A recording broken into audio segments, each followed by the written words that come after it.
Hello दोस्तों, नमस्कार। आप सभी का स्वागत है हमारे YouTube चैनल सीनिया क्लासेस में।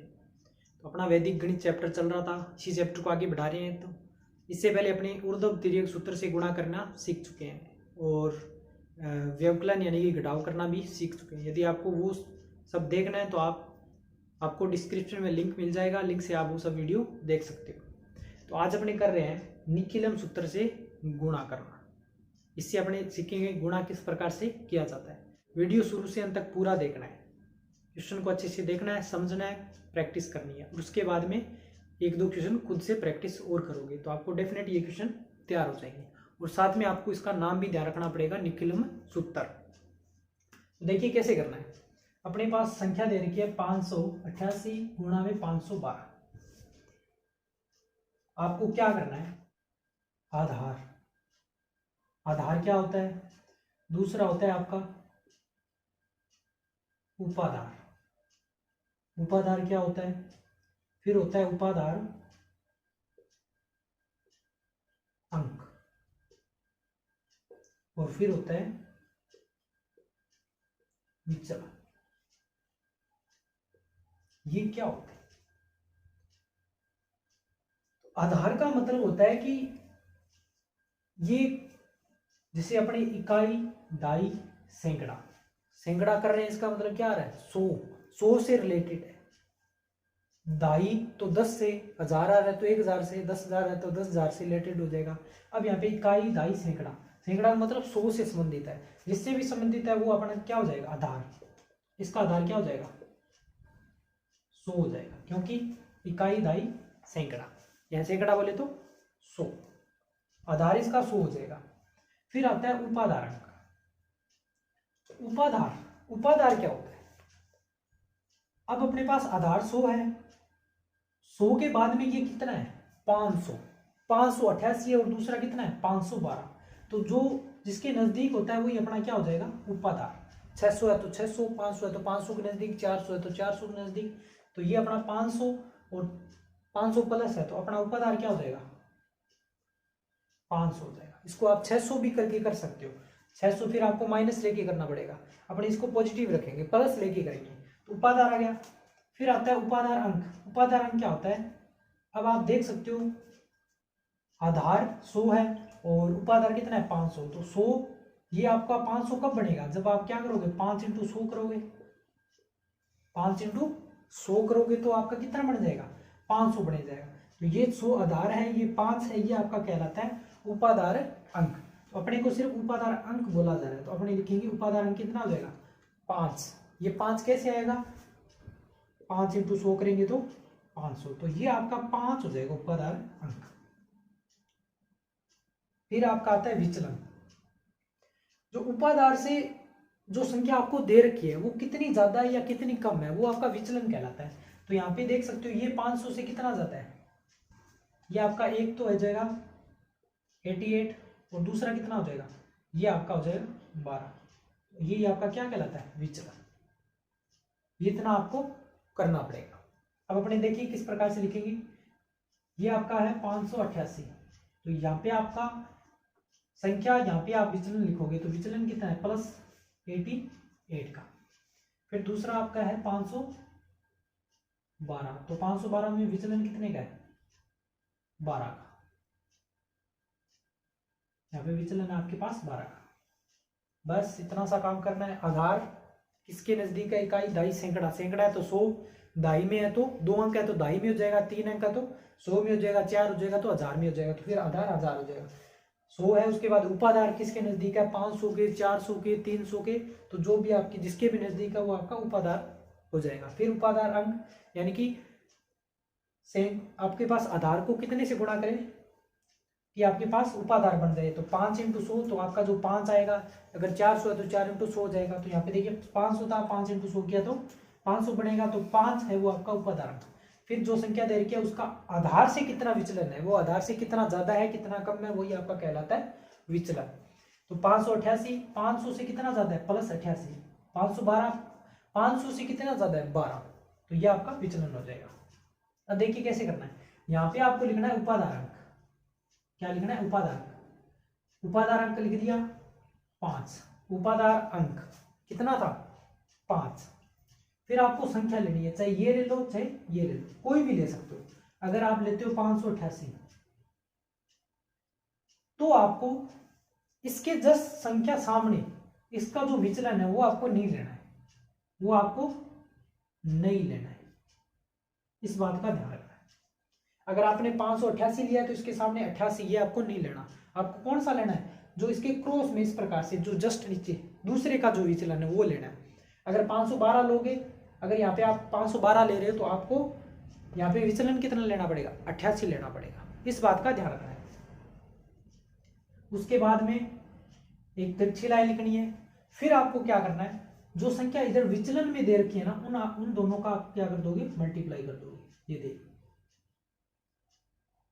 ये आपने मल्टीप्लाई, बस इतना सा काम करना है। अब आप इसको हल कर लो। हल करेंगे तो कैसे, देखिए 588 और 12 को जोड़ेंगे तो 0 और 9 और 1 10, यानी कि आपका हो जाएगा 600। फिर तिरछी लाइन, इन दोनों का मल्टीप्लाई करेंगे तो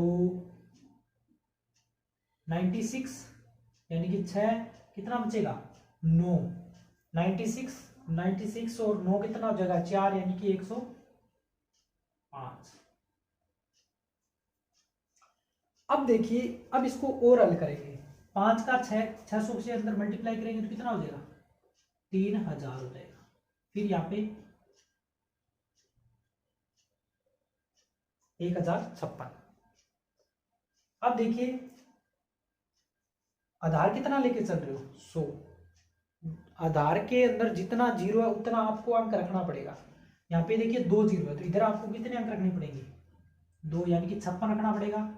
ये 10 आपका हासिल के रूप में आगे चल जाएगा, तो ये 10 और 3000, तो 10 में 3000 प्लस करोगे तो कितना हो जाएगा, आपके पास हो जाएगा 3010, और ये आपका क्या हो जाएगा आंसर हो जाएगा। तो इस प्रकार से आपको क्या करना है, निखिलम सूत्र से गुणा करना है। ये अभी आपने समझा है इसलिए टाइम लग रहा है, आपने अच्छे से समझ लिया, 2-4 बार प्रैक्टिस कर ली तो आपको टाइम बिल्कुल भी नहीं लगेगा। आपको नाम ध्यान रखना पड़ेगा क्योंकि एग्जाम में पूछा जाता है निखिलम सूत्र से गुणा करके बताओ, तो आपको ये मेथड लगाना पड़ेगा। एक बार फिर से देख लेते हैं।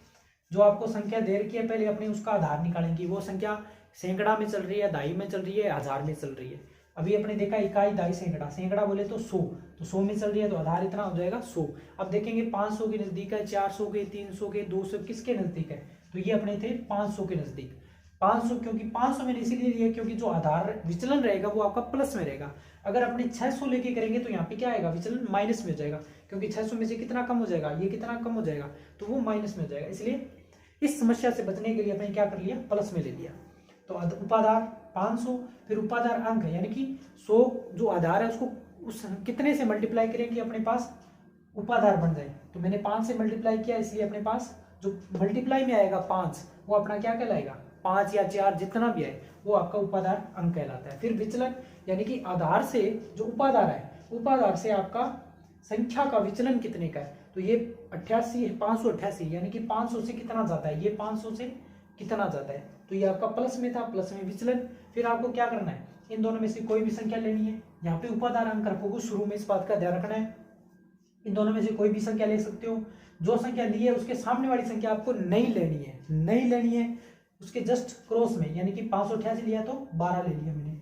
फिर तिरछी लाइन, फिर जो बच रही है संख्या दोनों का मल्टीप्लाई कर दो, तो ये मल्टीप्लाई कर दिया, इसको जोड़ लिया। 588 में 12 जोड़े 600, 5 का 600 से मल्टीप्लाई किया 3000, इसका इन दोनों का मल्टीप्लाई किया, गुणा किया तो 1056। अब 56 यानी कि देखिए यहाँ पे आधार के अंदर कितने जीरो थे, 2 जीरो, इसलिए मैंने यहाँ पे 2 अंक करके इधर 10 आगे हासिल में आगे जाके जुड़ गया। 3000 में 10 जोड़े तो 3010, और यही क्या हो जाएगा अपना आंसर। तो ये था निखिलम सूत्र से गुणा करना। उम्मीद करता हूं अच्छे से आपको समझ आया होगा। ये आपका क्वेश्चन प्रैक्टिस के तौर पे आपको खुद करना है। अब देखिए अपने पास सेकंड मेथड है, इसी के साथ में कर रहे हैं। इसी क्वेश्चन को मैं दूसरे मेथड से कर रहा हूं। दूसरा मेथड क्या है अपने पास, एकाधिकैन पूर्वेण सूत्र। अभी हमने किया था निखिलम सूत्र से गुणा, और इसी क्वेश्चन को मैं एकाधिकैन पूर्वेण सूत्र से गुणा करके देख रहे हैं क्या दोनों का आंसर इक्वली आ रहा है या नहीं है। साथ के साथ इसको अपने जस्टिफाई भी कर लेंगे।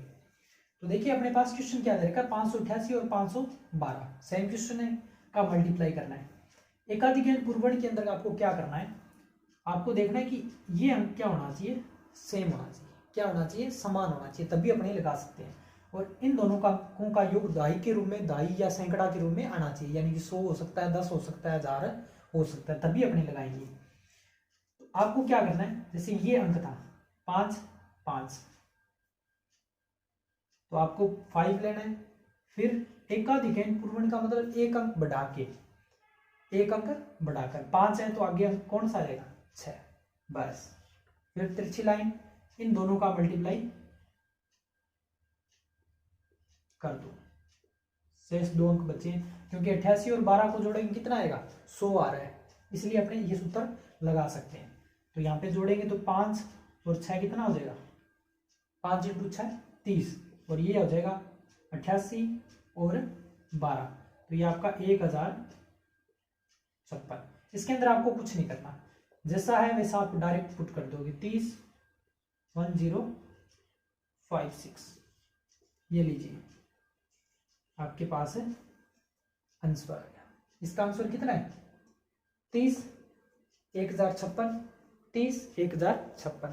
तो देख सकते हो आप दोनों मेथड से सेम आंसर आ रहा है। देखिए क्वेश्चन नंबर 3, अपने पास फर्स्ट, सेकंड और थर्ड, इस क्वेश्चन को अपने एकाधिक पूर्वण सूत्र से कर रहे हैं, वही मेथड। अब देख सकते हो आप 1 और 1, पहला अंक समान है, 0 3 और 97 का योग करेंगे तो कितना आएगा, 100 आ रहा है, इसका मतलब अपने एकाधिक पूर्वण लगा सकते हैं। आपको क्या करना है, पहला अंक एज इट इज जैसा है वैसा रखना है। फिर आपको क्या करना है, इसका एक अंक अधिक करके, यानी कि 1 है तो आप क्या करोगे, 2 से मल्टीप्लाई। फिर तिरछी लाइन, आपको क्या करना है, 0 3 का 97 से मल्टीप्लाई करना है, 1 का 2 से मल्टीप्लाई किया तो कितना आएगा, 2, और इन दोनों का मल्टीप्लाई करेंगे तो कितना आ जाएगा, तो 9 का इससे करेंगे अपने 7 से, तो 7 ये 21, कितने बच गए, 2। 9 का इससे करेंगे तो 9 ये 27, 27 और 2 29, और यहाँ पे 0 आ जाएगा। तो ये अपना क्या हो जाएगा, आंसर आ जाएगा।